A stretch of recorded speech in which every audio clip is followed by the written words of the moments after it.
Oh. I love you. Love you, pare. Bibo!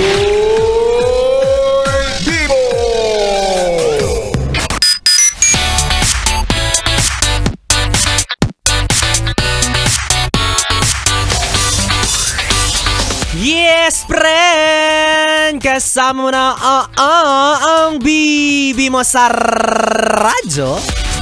DJ B-Boy Bibo! Yes, friend! Gusto lang kitang batiin ng isang maligayang araw ng Lunes. Happy Monday kumbaga. Charot. Walang masaya kasi Lunes na, lahat bagot. Aminin mo yan. Huwag kang plastic. Alam mo sa sarili mo na hindi mo rin favorite yung araw na to. Unless tumapat sa sweldo. Ay nako, ganyan talaga no. Ang mahalaga ilang tulog na lang, biyernes na naman. Ganyan na lang ang mindset natin. Lokohin natin yung sarili natin. Magsalita tayo sa sarili natin ng mga bagay na ikamomotivate natin.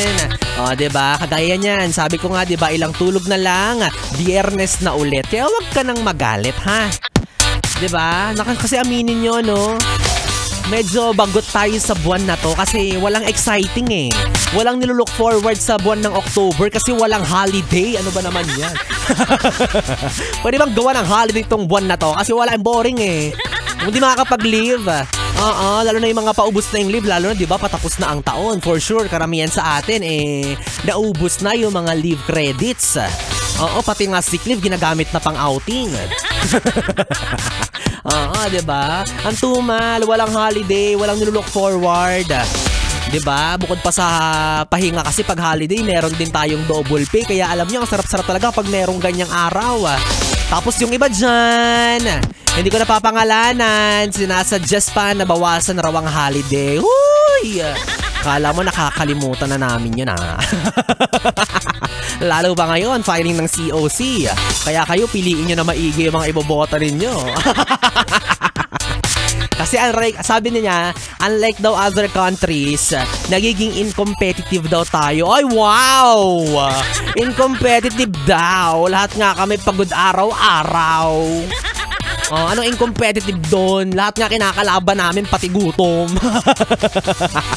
Saka wag niyo po kaming kinukumpara sa ibang bansa kasi doon po, mas malaki yung sweldo, mas hindi pagod yung mga empleyado. Kaya pag sinabing leave talaga, walang ginagawang iba. Ako sa inyo, kala nyo kung pwede nga lang pati mansa rin ng kapitbahay namin gawing holiday, makapagpahinga lang Kaya diba, yan yung sinasabi ko, wag tayong magde-demand dapat masyado. Lalo na kung alam mo naman na bare minimum lang din yung binibigay mo, wag kang demanding. Ano yan para kang bumili ng tag-sais na lugaw. Tag-sais na lugaw? May ganun pa ba? Tapos, nung nakita mong may paa ng ipis, galit na galit ka, nagre-reklamo ka. Aba, ano bang ina-expect mo sa 6 pesos na lugaw? May karne? Kainis, diba? Parang relasyon nyo lang yan Give and take and reciprocate. You will get what you give. Or in Tagalog, kung anong tinanim siya ang aanihin. Ganon. Kaya minsan marami ang nagdadrama sa social media kaya hindi raw sila minamahal pabalik ng taong mahal nila.